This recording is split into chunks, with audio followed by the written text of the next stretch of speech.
الله الرحمن الرحيم والصلاة والسلام على أشرف المرسلين سيدنا Muhammad. Assalamu alaikum everybody joining us. Today we are speaking with Amel Foundation about the Eid action, call of action. Get to know who Amel Foundation is, what do they do in Sudan, what their program for Eid is.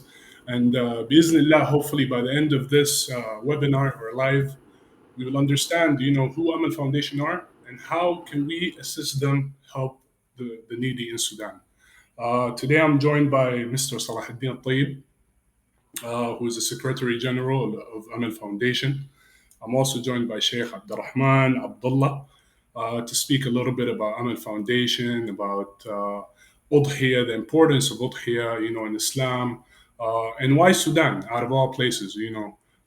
There's so many questions that need answers, and I'm gladly joined by these amazing people, inshallah. طيب, to start off, is Sheikh Abdurrahman with us? Sounds good. Okay, we can start. I think the first question, Mr. Salah, what is the current situation in Sudan? What's happening in Sudan currently? If you can unmute your mic.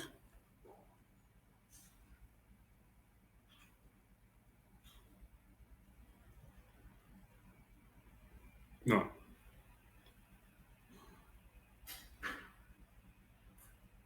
الصوت ما فاتح كده فتح. طيب.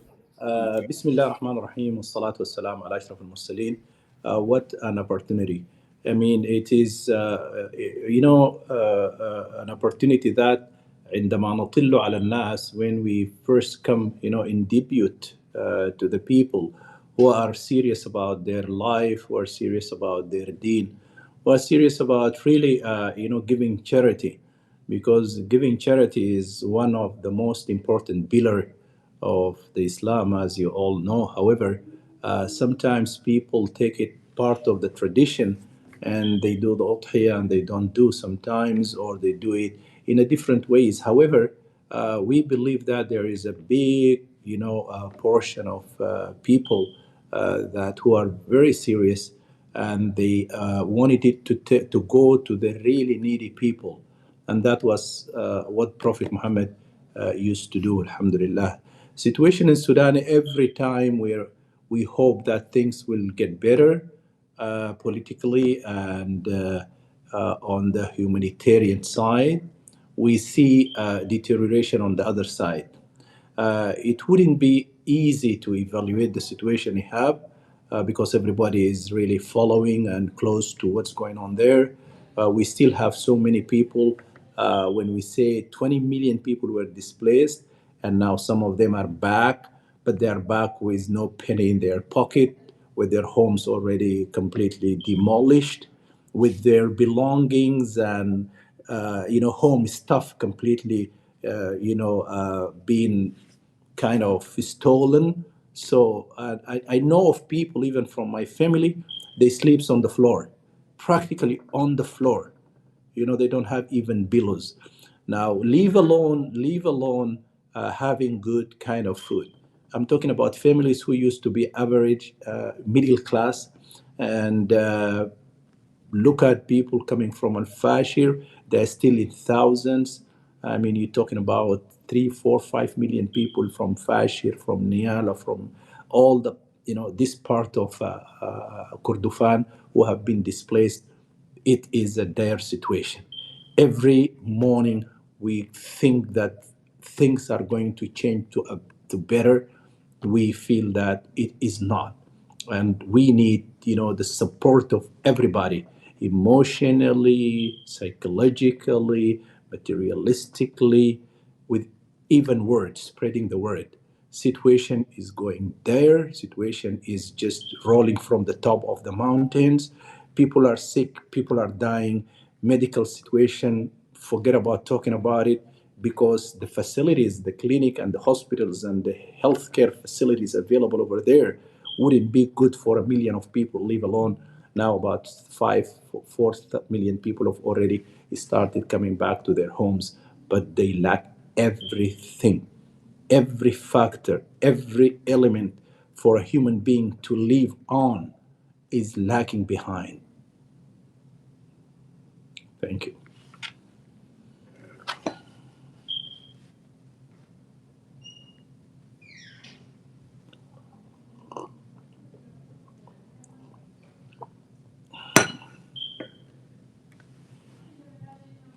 أنا ما سامع.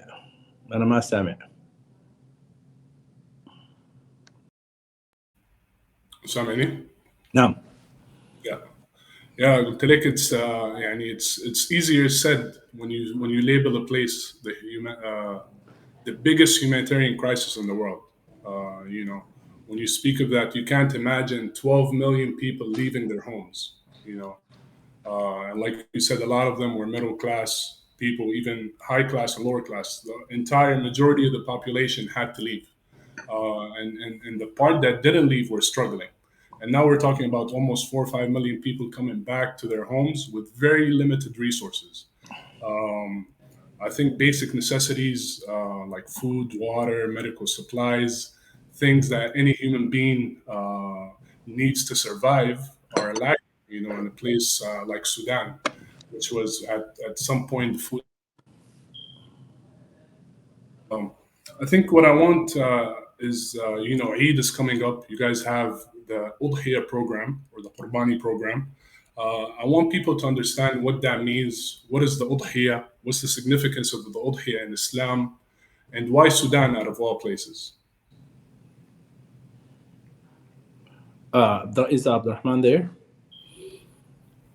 No, you can go ahead. Let me talk about the why Sudan, and then I'll leave the part of why Udhiyah, what's the significance of Udhiyah in Islam.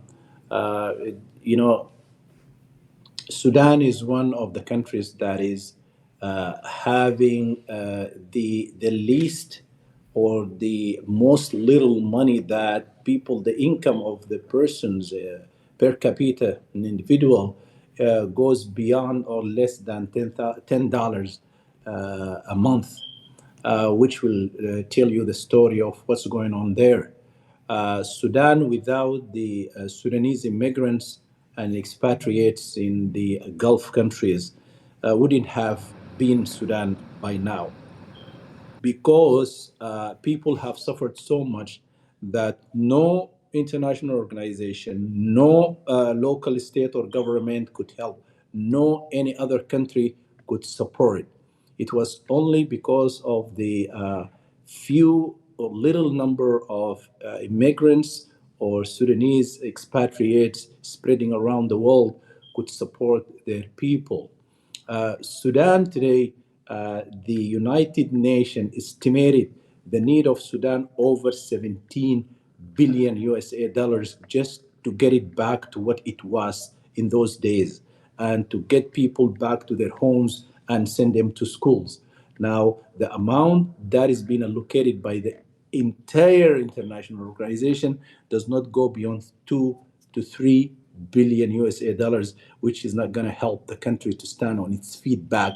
And every family is suffering. Literally, the most rich person in those days is begging today, begging, fortunately, from one member of their families. Sudan is being targeted. Sudan politically is now really in danger.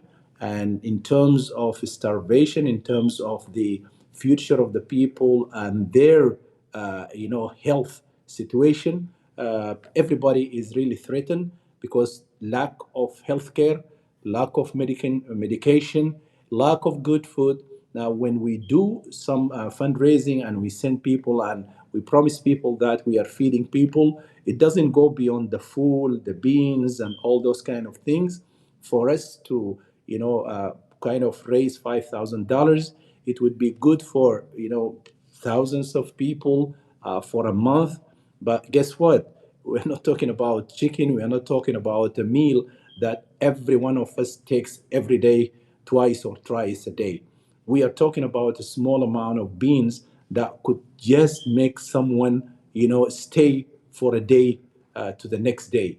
It's just like, case by case, meal by meal that keeps people survive for the next day or the next day. So Sudan now, as you said, the crisis that has hit the country is really serious, and the people are lacking the food because in the last 3 years the season of agriculture and plantation has been also destroyed. Sudan is not producing as normal as it used to be, and there is a lack of real resources of money, real resources of food, real resources of people who can work and do the production. So situation is like, the United Nations fear starvation by the end of 2026. That's why we are just, asking people if they would be able to really come up and help their brothers and sisters Yeah, and help the elderly and the children who are really being there. That will be great. And this is a time where, inshallah, your sadaqah or your charity will be considered to be on a high level at this particular time. yeah, yeah, 100%. I think one of the most important things you said is the lack of humanitarian aid from foreign NGOs and big, organizations that were helping Sudan and some areas of Sudan before the war happened and before the crises and before the starvation and the humanitarian disaster over there. I think now with you spoke about 2 billion out of 17 billion that's provided to Sudan. There's a big deficiency, and historically from that deficiency over the past few years, and I think across history, and you can speak about that. We are all we got. It is organizations like Amel Foundation, like other smaller organizations that are doing the work of these big NGOs. And then not only that, they're also being funded by us, Sudanese people, Muslim people helping their brothers and sisters. So there's a big lack of deficiency over there. And I think it's too wide of a gap to close. But I think if we put our hands together and support the right causes, it will at least mold and provide for a lot of families that, need our help. And I think we're in a privileged situation to be able to do that. I think let's dive a little deep on what Amel Foundation does. Where are you guys located? What regions of Sudan do you work with? And what are some of the projects that you worked throughout the year? Then we'll dive into the next project for Eid. Yeah, in the last 5 years, by the way, today we have completed. Today means this month. I'm talking. We've completed 5 years, and this is we're growing. We're growing. We started very small, but when you look at us today, we are shoulder to shoulder with organizations that have been, established like 15 years, 20 years. The reason why we have reached to that level is we copied. We just looked at what this organization did, and we kind of imitated it, so that now we're doing things, especially with the help of internet, with the help of good guys, with the help of good marketing organizations. We manage, and then we have a very dedicated team back home, very dedicated team here. When I say dedicated, they're all volunteers, most of them, but they really know the situation, especially with the lack of understanding of charity work among Sudanese people, because usually it's a family to family help, people to people help. So charity organization were never used to be the mechanism of helping people. Now it has changed, and we understood that, and then that's really getting well. In 5 years, Alhamdulillah, we managed to help a lot of people in feeding programs, people in cancer, suffering from cancers, in healthcare, and few of the clean water projects, and wash and everything. Actually, we started as helping people in having problem in sight and vision, but very soon after the war we have changed to food program, and alhamdulillah we are in 17 cities today. When I say 17 cities, we are established. We have a couple of offices in Dongola and in Umdurman and in Medani, and then we have representatives around the areas of Dabba, and then Kordofan and Nuhud, and then Alhamdulillah Dongola, Marawi, and then part of Nil al Azraq. And we have selected to be in places where it's safe for our staff, it's safe to distribute the stuff. When you say stuff, it is food basket, it is a takaya, which is hot meal that we do every day or 3 times a week. And then it kind of combines like 600, 700 people every day. And those are the kind of things. Then digging wells, in couple of places. It's only when needed. We are not specialized in water, but sometimes people ask us to do that, and we do. Alhamdulillah, we have done a lot. However, we consider that this is just a drop in a ocean because the need is so large. It cannot be covered by one organization, and we have a couple of Sudanese organizations based here as well. They're trying their best as well, and together we've saved life. If I tell you stories, you will just your eyes will be flooding out of tears because there are stories where somebody needs $100, that saves life. Someone needs just some injection and needs of few cancer therapy, and that saves life. And it happened actually. And because of those results that we've seen, we kept going and marching towards really achieving the little, because achieving the little will lead you to achieve the biggest goal. And Alhamdulillah subhanahu wa ta'ala, with the help of our brothers from different mosques here in Dallas and around the states, and individuals and organizations, not to mention few, but they helped us great deal, and we managed to execute a lot of actually projects. The best thing that we don't claim to be the best among everybody, but we have two things that we always claim. We have a team dedicated from here, board of directors members. They've taken their lead, and they have settled back in Sudan to execute all the projects that we are doing. Secondly, we are very transparent when it comes in terms of the money. When your money get into our account, it goes there with a very, very, very little and limited admin fees, that because we have to pay a little bit of percentage to the bank and then to the other bank until the money goes to the our organization back in Sudan, and then be implemented with a very, very strict and serious, financial report that we show back to the donors. Even if it is an individual, if you wanted to see your $100, how it goes and where it's been spent, this is something we can spread the paper to you and say, "Hey, this is your money, and it went to this person," and you can have connection to the person that we spend the money on. Yes. I think it's extremely important, and you mentioned the transparency, and every dollar counts. A lot of times we deal with bigger organizations that have very high percentage of processing fee. Not to name anybody, but that takes away a big percentage of the value of the impact that could save a family. So I think that's what is very intriguing to me as well. The very low processing fee the Amel Foundation has, and the transparency of everything. With every project, you guys show exactly where the money's going, how it's impacting families. You have great impact reports, and I think that matters. For me, Ihab, as a donor to Amel Foundation, I want to know where that dollar is spent, what project is it going to, what city, and I think you guys have done a very great job in that aspect. You also spoke about having 17 cities, being in 17 cities in Sudan. And that's extremely unique for an organization that's a 501c3 charity organization based in the US to have such reach within a big country like Sudan.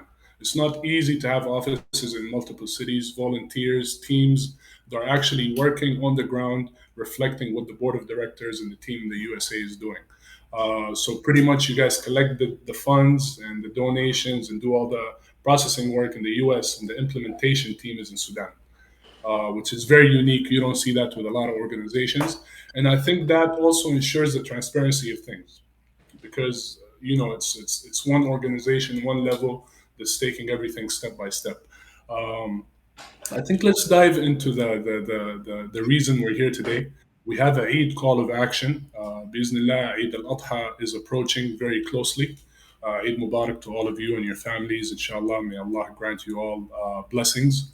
Um, and as we do that, we kind of remember the people in Sudan that are struggling to fetch the next meal, like you said, day to day.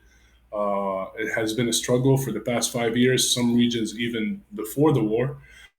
Um, and I think something you highlighted is very important. Historically, us Sudanese people take care of our people before the NGOs come in place. And I think now is a very important time for us young people and for everybody within our community, old or young, Muslim or non-Muslim, to take that stride forward. And with Eid al-Adha coming, a lot of us are going to be having our udhiyah or Qurbani, and I think we want to see what the program of Amel Foundation is for Eid al-Adha, what you guys have planned for the Udhiyah, what's the processes of this program, where's the Udhiyah happening, in what cities, and how many families are being impacted. And that will kind of give our viewers a full picture of what the program is. And hopefully by the end of this call, they will be very generous to be able to support the program. This is beautiful question. I mean, actually, we are mainly focusing in this speech or this webinar about the Udhiyah, which is like about, say, less than 2 weeks, on the way. In fact, the reason why we're talking about Udhiyah, let me start with this very interesting story that I have heard myself from our office in Sudan. A gentleman came, a lady came and knocked at the door, and she says, and and she says, and she says a very interesting thing actually. By the way, this is the address of Amal Foundation. The prices have changed a little bit, but I wanted to tell you later on about the address and the Zelle if you are interested to send some money to help the people there. Let me tell you the story of this lady. It was very simple. She came the other day and she says, what you doing for me this time? Because, actually I depend a lot on the udhiyah. And how she says, you remember you have given me 4 to 5 kilos of lahma and meat on the last year. And you know what I did? I have dried it up. I have kind of grind it and I kept it and I used it for few months. I mean, this story is quite significant to a person like myself to keep moving and try to help a lady of a kind. And that is an average family who used to be good. I mean, they're surviving, they have their children going to school, they drive their car, but now they are destitute.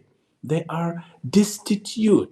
They have nothing else but to come and knock at the door of the organization, which is close to them. And she just wanted to find something that if we can, give her so that it can at least guarantee or make sure that she's going to survive for the next few months if you give her that amount of meat. Those are the things that we wanted people to feel. Those are the things that we wanted people to, imagine. I know it's hard to imagine because we're living somewhere else in the world out of Sudan borders, and we're good. Even if you're living in Chad or Nigeria, or we have people in Burundi, we have people in places which is not even as rich, even in Eritrea. Yet they are stable, they are settled, but this family is not. And this is one example of millions of people that they are suffering. So the udhiyah this time, unfortunately, there are a lot of challenges. When it comes to udhiyah, number one, the fluctuation of the rate, the fluctuation of the price, the fluctuation of the safety situation, because this war keep moving. We have this drone and people are afraid, and then security is on the top from yellow to red, and then we have challenges of people moving from one place to another. The other day we have people, we have designated part of the food for people. The next day when we came, they were not there because people moved, because it wasn't really safe for them to stay for another day. So there are a lot of challenges. The most and the main challenge is the area where you wanted to implement that tahiyya, because now we have decided most of the people have come back to Khartoum, those people who used to live there, and then Nil al Abyad, and then Dungula, and then part of the people who are in Dabba, in Al Muaskarat, in these refugees camps. So, yet uh, the fluctuation of the rates from day to day, I mean, the rate we have today has changed, but we have to stick to that because we have to go and speak to the providers about the rate. So this udhiyah goes to the people. We have huge number of people now in these three states in Sudan, and we are targeting more than 5,000 people actually. And these people, they need ujul, we have a very strict process of how we do it, how we buy it. The government is also involved, fortunately or unfortunately. They inspect the way we buy it, they inspect the way we slaughter it. They also get into, involved and engage with us into how we distribute it to who. And sometimes this is very challengeable in terms of time wasting, and also in terms of big team that you need to involve, volunteers and all that. But though it is challenging, but it is very rewarding, and we understand that, and we want to do it. Fortunately, people started reacting very, swiftly to help us, collecting the fund so that we can buy in advance. When you buy today, it's cheaper than tomorrow, because as it gets closer, the rates Right. gets higher. Yeah. And that is a very challenging situation, because the money you paid for us today might not cover the same amount or the same type of goat that we are planning, in terms of the weight, in terms of the, the amount of meat that it has, and so on. Thank you. Yeah. I think it's wonderful you highlighted how many people are involved. If you're speaking about feeding 5,000 people for Eid, it's a very significant number. Amongst those people, or those families, are elderly or children that have been malnourished over the last few years. We speak about the hunger crisis in Sudan in 2026. This is a very significant time to be able to help that family. You spoke about a great example, a woman using one sheep or one goat for 3 months. This is the opportunity today. Um, I think I want you to highlight what it is. A lot of us in the Western countries, in the Gulf, we look at udhiyah as something that we need to do, that we need to slaughter and divide within our families and friends. But what is the significance for somebody like me who usually goes to the farm and slaughters in the US? What is the significance and the reward doing this versus actually sending um, money for Maudhiyah to be in Sudan to help those families? That's one part of the question. The second part is, what are the rates of these udhiyas? You speak about having sheep, goats, and cows. Uh, what are those rates, and how much can somebody like me donate, to have a full udhiyah? That's beautiful. Can you hear me? You have Yeah, and yeah, I the can hear you well. audience. Yeah, I mean, this is interesting because everybody would be waiting for, hey, how much should I just do? Come on, stop all that talk and all that narration. How much should I just do right now? And the answer is very simple. Now, as I said, we're trying to focus in areas where many displaced people have come back to their homes, and where we have refugees camps. So we are focusing on a Dabba, where we have thousands of people coming from Al Fashir, you know that. And that was a consistent program, started from day one in October, when Al Fashir was raided and it was occupied by the militia. And then we started that program, and alhamdulillah, it continued until today. Now, the udhiyah is a kind of a change from the day to day food which we feel and we know that is not healthy enough. Because if you keep eating full all day through, all weeks through, all month through, you're not going to be healthy for sure. So the situation is as follows. Now we are focusing on Dongla, Khartoum, and we are Nil Abyad and Dabba and those areas where it has most displaced people. The rates of the goats and the sheep varies between 290 to $300. That is a reasonable one, not a very hell or not very big one or so. And the ijil, which is a cow, also we call it golf. It varies between 900 to 1100 thousand. That is $1,000, 1100 dollars. So it varies, as I said. So we usually say, hey, for 1,000 we can get a ijil, we can get a cow, so that like seven people, according to the Sunnah, if seven people share one cow, that would be $145 if you want it really to make bahia. And I wanted to touch upon, so this is the rate. So 300, we're talking about sheep and goat, and 1,000 for the ijil. And if you want to share again, it is 145. And when you send that money, you just mention share, and we know, then we put seven people together and we buy one, and we do the udhiyah. Thank you very much for asking whether it will be great to make the udhiyah and then invite my friends here home, and we enjoy the Eid with the family. Actually, this is significant, Ihab. I mean, because I can see some of the parents have given us very nice narration. Hey, I want to make my children understand that we have a big event called Eid al-Adha, and this is the Kharoof. Let them see what we do. This is beautiful.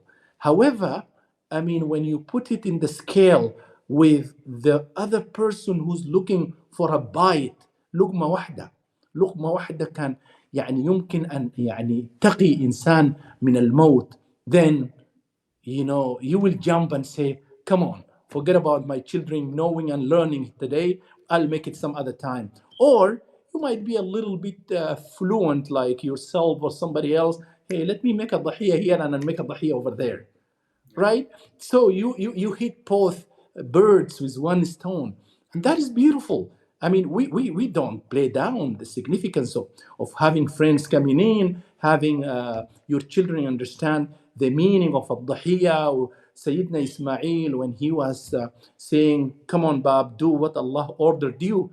Those are the stories that which it's gonna bring a person who will lead the organization and will lead Sudan, and could be a man on in his hand, he can change the entire world. This is beautiful value. However, now we are in emergency. I wanted to save somebody's life. Give me $140 and then spend another $300, $400. In Texas today, the al-kharoof be $400. Come on. I mean, to me, I would love if I can do the 145, and if I can do something for my family. Not necessarily everybody will think the way I do, but we request people to consider that 140 could save life of many people. And you can imagine the amount of reward Allah subhanahu wa ta'ala is giving for you.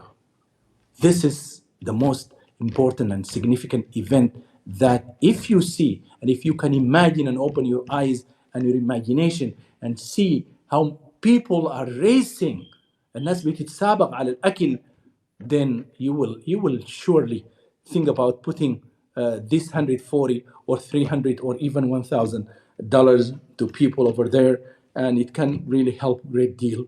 And I'm sure you understand the calculation. 100%. No, that's amazing. I think the prices breaking down and sharing a cow for $145. You're talking about buying a cow that can feed potentially 10 plus families for a significant amount of time. Uh, in hindsight, the 145 becomes a very small amount for the amount of impact that it has. So, like you mentioned, it's uh, adding another $100 to whatever you're going to do in the country that you're in. يعني تزيد $140 عشان لأجر عظيم. آه، دي حاجة يعني ما بتساوي الفلوس. Um, I think also it's very important for us to understand البروسيس بتاعكم شنو. يعني هسه الأضحية دي بتجي من وين؟ كيف بيتم how is the selection process بتاع العوائل المحتاجة دي. And how is the distribution process؟ يعني اخترتوا العوائل كيف بتوزعوا لها. Just for us to be able to picture الموضوع هناك. Very good question. Actually, I mean, working there 5 years and understanding the dynamics of the communities and the families, we have a great team. By the way, we have about 70 volunteers, 70, that they are spreading around, and we selected them based on the areas they live in, so we can cover lots of area, geographically speaking. We have a data. Our workers over there, professional workers who work among people, they have all the data ready.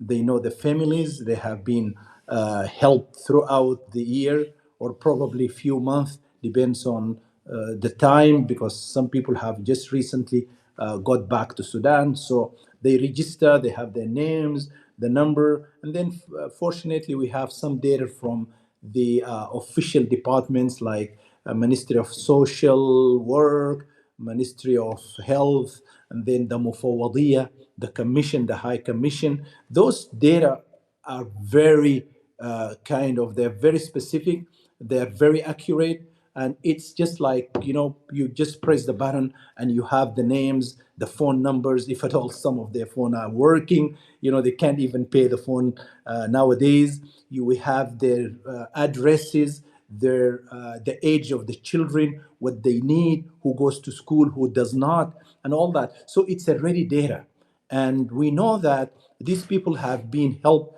throughout the time. And now, based on that, we would say, hey, we wanted to help this. And it doesn't go like that random. We go to the Mufawadiyah, the High Commission, and they ask us how many people are, how much of money you have for the Udhiyah, and how many ujul you have, how many khiraf you have. Based on that, then they would say, hey, take it to Umdurman or Kereri, or take it to this, because they lack. And they talk to many other organizations. And Alhamdulillah, we are not the only organization work over there, and we wouldn't be able to do it all, of course. Then they distribute with our help. They put us in the area where they need and they want people to be helped. And we have the data, and then we go to a certain area. We distribute our cards, names, numbers, like I give you number 1 and 2, and then you will be provided with food or udhiyah in the second day or third day. And we have the names, and then we go and slaughter it somewhere there in a healthy way, and we started distributing it to the people equally, based on the needs. Some families having 7, 8 members, some other people have 10, 20, because they're staying in the same house. So it varies, but our volunteers would have all the list of the number of people and the number of people living in that particular house. And based on that, the process is very, very, as I said, it's very specific, it's very organized, and everybody will get what he needs. Obviously, we don't cover everything, but a certain area, we make sure that it goes to everybody, and everybody is registered. And we tell people even from before that we are going to distribute this number of khiraf or this number of ijul, in coordination with the Mufawadiyah, and coordination with all the governmental departments that is involved in this process, and we take it from there. Yeah, it's very important. I mean, you speak about the process and the system, but it seems like you have a very intact system in place, from the data analysis to the distribution, and that's important. You know, shafafiyya and the transparency for the donors, knowing, hey, this is exactly how much your dollar amount is going to do, and this is exactly where your udhiyah is going and how many people it's impacting. That's something that, you know, as a donor, it gives you comfort, you know, and it gives you amount of fulfillment. يعني انت يكون عندك قناعه انه يا اخي, once I put this dollar in Amel Foundation, it will go exactly where I want it to be. And that's a transparency process that you don't see everywhere. I think, speaking of transparency, you guys provide constant impact reports on your social media pages, from what I've seen. How important has that impact report been? And you know, letting the donor know where his dollar goes, the transparency process for the donor, and how will that Excellent. work in this next project? Yeah, I mean, this is not because of we're good. This is not because this is our choice. This is because it is a requirement by the government over there. Our donors, who consist of big organizations, and let me thanks our brothers in Africa Relief, Islamic Relief, Rivers of Jannah, and also a number of Islamic centers in Dallas, in Austin, and in Houston, and in Kansas and Chicago, who have given us the opportunity to raise money. Those people, even if they don't ask, but you know, it's a requirement by our own process, internal process, that we have to report back every penny that we collect from those. As I said, three parties we collect money from: our resources, the organizations. I gave some examples: Amud Foundation, Islamic Relief, Extra, and then we have individuals like yourself and others, and then we have the other Islamic organizations consist of the masajid around USA. We have collected really a good amount of money, not only for the here, for other causes. So what we do after we let me tell you a story. You know, I love stories actually. Brother Shuaib, Dr. Shuaib, and I'm mentioning his name because you know it was like we put it in the social media. He's a medical doctor here in Dallas, and he gave me I remember $800 for the ajil. Last year it was 800. Today, as I said, it is $1,000. And we went there and we have put that عجل in الحارة 58 57 somewhere in a remote area in Umdurman. I don't know. I haven't seen it actually. But there were children who were sick and all that. So we have put the عجل over there. Brother Al-Fatih and Adil, they decided to put it there. So the children were around that guy, and the man who executed it, he put his name on the عجل. Thank you, Dr. Shuaib. And then the children started celebrating, eating meat after 2 years of time. And I just got that picture. I never thought it will have that much of impact in him. And simply he said, I've been paying to many organizations throughout my life, and I have an account for my charity payment, which is should be hundreds of thousands. And he says, me and my wife, when we see that picture of a man speaking broken English, he said, thank you, dear Dr. Shaib. He said, my eyes were in tears. I believe you and consider me for Udhiyah every year, long life, Yeah, as subhanallah. long as I live. And I received his money first thing last month for this Udhiyah. It's like I don't even ask him. So, I mean, this kind of impact, leave alone the official one, leave alone the paper, which I said is a requirement internally by organization and by the big donors. You know, even a penny, for using the rickshaw from one place to another, you have to note it down to Africa Relief or Amud Foundation, because they ask about that. And because of that, Alhamdulillah, now they are giving us for the last 3 years. You know, they have seen everything. But I'm talking about even individuals. You give me $100 or 140 and ask me about it, and I will give you the proof and the verification that this has been implemented 100%. Because we feel, especially if you have any kind of mis transparency on another penny somewhere, but not in udhiyah. This is a big question, and this is a very important and significant area of spending the money. This is udhiyah. Every penny counts. And Allah subhanahu wa ta'ala will ask us individually about where this penny is being spent. And we are very strict about it, alhamdulillah. We believe that this is why today we are surviving, and in 5 years we have achieved so much that could be achieved minimum with anybody else in 10 years.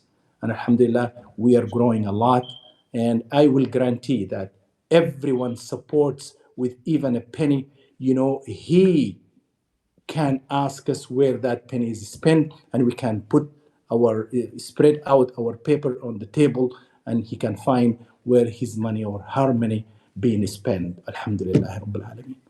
Alhamdulillah, alhamdulillah. That's such amazing story to hear. I think all of us can kind of relate. When you spend, there's a feeling, and if you إحساس جميل كده, and then when you get proof of where you spent it at and how many people you impacted, يعني, it melts and softens your heart to give more. If you can give everything, you will. And I think that's extremely important, even from an organizational level to an individual level. That level of transparency is very important for any charity organization. And alhamdulillah, you guys are doing it very gracefully. Uh, I think everybody here has the information about the Udhiyah and Amel Foundation and how many people will be impacted by this program, inshallah, biznillah. Um, what is the last day to be able to give Udhiyah? When's the last day to purchase a sheep or a goat for a family in need? What's the last Very day good to question, prepare? Ihab. Actually, I mean, for me if you can give me money today, Sunday, I wouldn't be able to get it from the bank until I get the cashier check and give it to the other agent, and then goes there to Sudan. I need minimum of 3 days before Eid, actually, and unfortunately, it should be even earlier, because people back home, they take off a week before the Eid. So what we're doing, like the little money we have, our own money, which is being for administration, we put there in case you give me $100 or $200, then I will take from that money before I could transfer it, because sometimes I can't transfer it on time, but I consider it to be in my bank, and I will pay it there from the money that I have كاحتياطي, as a reserve, because that's why we say 3 to 4 days before Eid. If the Eid on 27th, we definitely need to stop, and we did it last year actually. Before Eid, like 4 or 5 days, we asked, we apologize for people that we cannot receive the money, and some people have come with big money, actually 5,000, 6,000, and we said it's not possible because we don't have this amount of money back home. Neither we can transfer this one, and unless you want it to be sadaqah for you. Mm, After the Eid, after the 3 days, we can do the sadaqah, which is also equally good for yeah. people who have missed for one reason or the other. That's why we urge people to send money until the 20th, 21st. That will be good. Even 22nd is fine. After that, I wouldn't guarantee that the money will go to the right cause, unless it's a small money, like, well, this 1,000 is for a cow. We can spend the money which we have over there, Sure. and then we deposit this one. So 22nd, if the Eid is 27, which I believe so, Yes. would be the last day. Bismillah, inshallah. So we're talking about another 5 days for everybody to be able to donate and give and even sacrifice their own udhiyah that was going to be at home to a family in need, multiple families in need and people in need. Um, I think I want to take this opportunity as a representative of the Sudanese Diaspora Network to let you guys know that, as always, we believe in what Amel Foundation is doing. And as an organization, we are committed to continuing assisting Amel Foundation in its efforts. And Bismillah, we will be contributing to the Udhiyah program. Bismillah. And we want to match any donation that comes from this live and any donation that comes from this post for all the viewers that are here. You have the next 5 days to give. Uh, and impact families that are really in need. Families in Sudan, that without our assistance, who knows? الأرزاق بيد الله. But if you are giving an opportunity to be able to be that resource for somebody in need, then we should jump on it. Yeah, yeah. Bismillah. So we pledge as Sudanese Diaspora Network, Bismillah, a dollar amount to Amel Foundation in assistance for the Udhiyah program. And I urge everybody else, everybody watching us through Halvi, through Facebook, to donate. And even if you can't donate, to share the link of Amel Foundation and the Udhiyah program. As you can see, uh, the sheeps and goats were $260. They're now $300. The cow is $1,000, or you can share it with 7 people for $145. So these are all amounts, biiznillah, that we will be able to make a real impact for people, biiznillah. So I urge everybody to go on Amel Foundation, on Instagram, on Facebook, on Twitter, amelfoundation.org. You will find the link to contribute. And Mr. Salah, I'll give you the opportunity to close us out and leave people with a last message, Bismillah.